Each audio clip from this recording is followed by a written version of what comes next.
အားလုံးပဲမင်္ဂလာပါဒီလိုမဲ့ Japanese language မှာဖြစ်ပါတယ်ဒီနေ့ဆိုလို့ရှိရင်အခု2023ခုနှစ်လပိုင်းဥက္ကဋ္ဌရှင်နဲ့မှာ Monterey 5 reading ပု္ပ္ပစာစာပိုက်ရှည်လေးကိုရှင်းပြပေးသွားမှာဖြစ်ပါတယ်ဟုတ်ပြီအတူကတော့စာပိုက်ရှည်ဆိုတဲ့အတိုင်း Monterey 5မှာဆိုလို့ရှိရင်တစ်ပိုက်ဖတ်လိုက်မိခွန်းလေးကိုဖြည့်လိုက်လောက်တာကပို့ပြီးတော့အဖြေကိုမမှန်ကန်ကန်နဲ့မြင်မြင်စစရွေးချယ်နိုင်မှာဖြစ်ပါတယ်ဟုတ်ပြီအဲ့တော့ဖတ်ကြည့်ကြရအောင်195次の文章を読んで質問に答えてください。答えは1、2、3、4から一番いいものを一つ選んでください。ဟုတ်ပြီနော်အဲ့တော့ဒီမှာဒီပုံစံလေးကိုဖတ်ဒီခုတည်းနေအဖြေကိုတစ်ခုရွေးပြရမှာဖြစ်ပါတယ်私が初めて自分が少し大人になったと思ったのは10歳の時でした。ကျွန်တော်ကပထမဦးဆုံးကိုအနေငယ်လူကြီးဖြစ်လာပြီနည်းနည်းလူကြီးဖြစ်လာပြီလို့တွေးခဲ့တာကတော့စနစ်အရွယ်တုန်းကဖြစ်ခဲ့ပါတယ်တဲ့とても嬉しかったことを今でもよく覚えていますအရန်ကိုဝမ်းသာခဲ့တဲ့အကြောင်းကိုတဲ့အခုထိတောင်မှပဲမမိနေသေးပါတယ်တဲ့ဟုတ်ပြီပထမပိုက်ဖတ်ကြည့်အောင်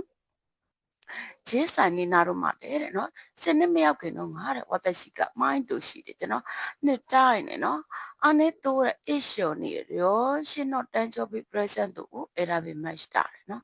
ဟုတ်ကဲ့ကျွန်တော်က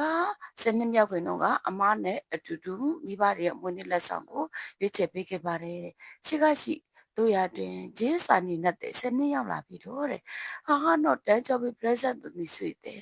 အမေရဲ့မွေးနေ့လက်ဆောင်နဲ့ပတ်သက်ပြီးတော့တဲ့အနိတိုတဲ့နော်အမနဲ့話している時でအမနဲ့စကားပြောတဲ့အခါမှာတဲ့အネがနော်အမကတဲ့နော်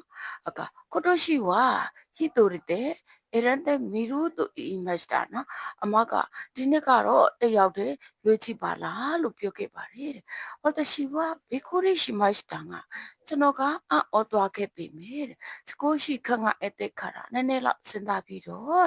温度こらえました。温度ဖြစ်ခဲ့ပါတယ်။そしてエリナマプレゼントを選びにလက်ဆောင်ကိုရွေးချယ်ရန်一人でဟိုရနေအတားရီတယောက်တည်းစောက်ဆိုင်ကိုတွားလိုက်တယ်နော်။ဟနယာနီအတားရီ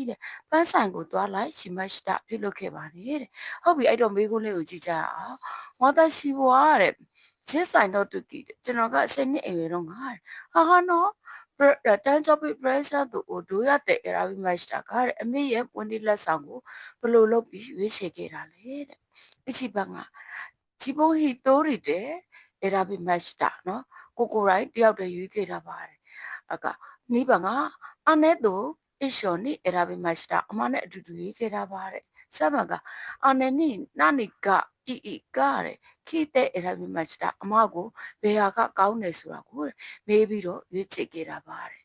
ဂျောဘန်ကအနဲ့နီすいません母に何がいいか聞いて選びました。အမေကိုဘေယာကကောင်းတယ်ဆိုတာကိုမေးပြီးရွေးချယ်ခဲ့တာပါတဲ့အဲ့တော့သူကဒီမှာတယောက်တည်းရွေးခဲ့တာဖြစ်တဲ့အတွက်ကိုတာအဲဝါအချီပါမှာဟုတ်ပြီအဲ့တော့ဒုတိယပိုက်လေးကိုဆက်ပြီးဖတ်ကြရအောင်ဒီမှာသူကအမကတယောက်တည်းရွေးကြည့်ပါလို့ပြောတဲ့အတွက်သူကစောက်ဆိုင်သွားလိုက်နော်ဒီကပန်းဆိုင်ကိုသွားလိုက်သူပြုလုပ်ခဲ့တယ်လို့ပြောတာလေဟုတ်ပြီအဲ့ဒုတိယပိုက်ကဟာတော့တန်းကြောပြီးတော့မအင်တော့ညချီရောပြီးနီးတဲ့အမွေးရဲ့မွေးနေ့မတိုင်ကြီးတနင်္ဂနွေနေ့မှာတဲ့ဟောတရှိကကျွန်တော်ကစူပါနီအစ်စူပါကိုတွားပြီးတော့တဲ့ဟန်ကာချီကိုအချီမိုင်ခိုင်းမတ်တာတဲ့လက်ကင်မှာတစ်ချေဝဲခဲ့ပါတယ်တဲ့အဲ့တော့好きな花の絵が描いてあるハンカチでした。အမေနှစ်သက်တဲ့ပန်းရဲ့ပုံလေးကိုဆွဲထားတဲ့လက်ကိုက်ပွားလေးဖြစ်ခဲ့ပါတယ်တဲ့။ဟာကအမေကယောရောကွန်တဲ့ကူရဲလူကဒိုးကရှင်းပိုင်းတဲ့စတာငါအမေကဝမ်းသာပေးပါမလားပါလားလို့စိတ်ပူခဲ့ပေမဲ့တဲ့။ဟာကဟန်ကရှိကိုမြစ်တဲ့အမေကလက်ကိုက်ပွားကိုမြင်ပြီးတော့တိုတက်မှုခီရိနဲ့အရန်ကိုလာတာပဲနော်အာရီဂါတိုတို့အီမတ်ရှာကျေးဇူးတင်တာပဲလို့ပြောခဲ့ပါတယ်တဲ့私はとても安心しました。ကျွန်တော်ကအရန်ကိုပဲစိတ်အေးသွားခဲ့တယ်တဲ့နော်အနည်းမို့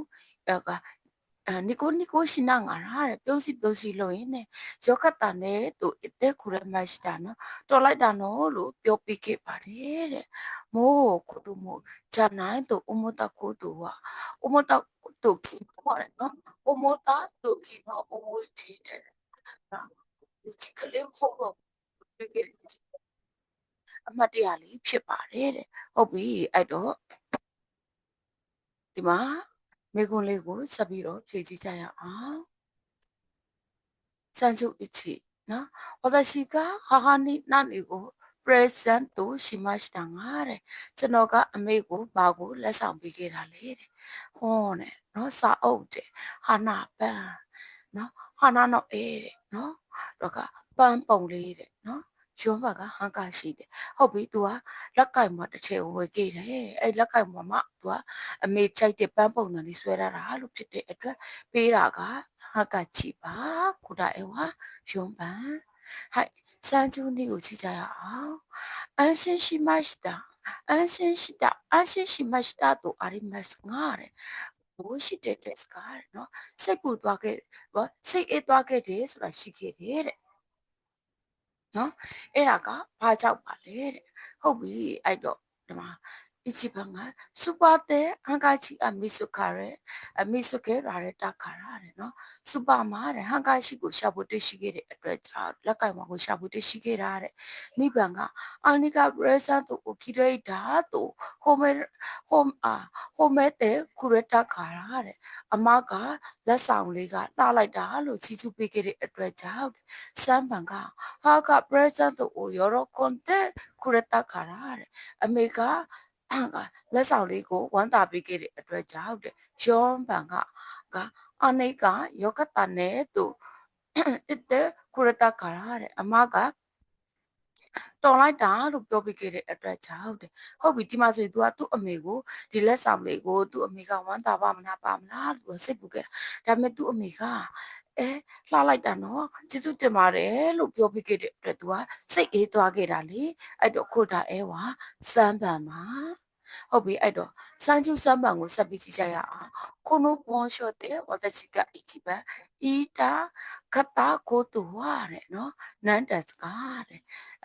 ဒီစာပိုက်မှာဆိုလို့ရှိရင်ကျွန်တော်ကအပြောချင်ဆုံးအရာကပါပါလေတဲ့ဟုတ်ပြီဒီမှာဆိုလို့ရှိရင်ဒါကဒီလိုမေးခွန်းမို့ပေါ့နော်စာရေးသူကဒီစာပိုက်မှာကြည့်ပြီးတော့ဘာကိုပြောချင်တာလဲလို့အဆုံးသတ်သူဒီစာ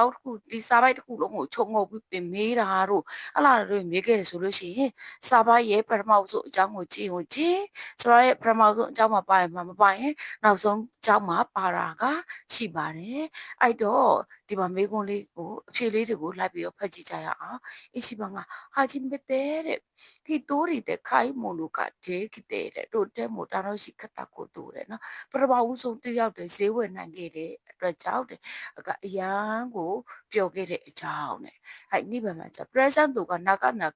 နော်အဲ့ဒါပဲနောက်ခုတည်းကိုမတခုတူတယ်လက်ဆောင်ကတော်တော်နဲ့ရှာမတွေ့ပဲနဲ့ဒုက္ခရောက်ခဲ့တဲ့အကြောင်းနဲ့ဟုတ်ပြီနော်စမ်းပါမှာကျတော့自分が少し大人になったと思えてတဲ့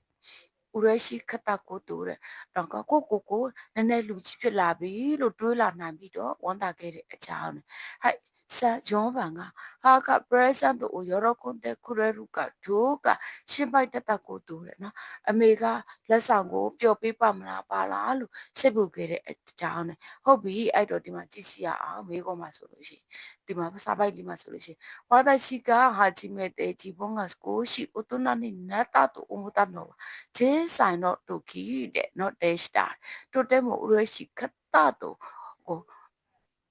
片言をနော်今でもよく覚えていますလို့သူပြောရတယ်လေနော်ကျွန်တော်ပရမဦးဆိုကိုနည်းနည်းလူကြီးဖြစ်လာပြီလို့တွေးခဲ့တဲ့အချိန်အဲ့ဒီအချိန်က10နှစ်တုန်းကနော်အရန်ကိုဝန်တာခဲ့တဲ့အချိန်လေးကိုခရီးတာမေးလို့မရဘူးလို့ပြောတာဖြစ်တဲ့အတွက်ကိုဒါအဲ့ဒီ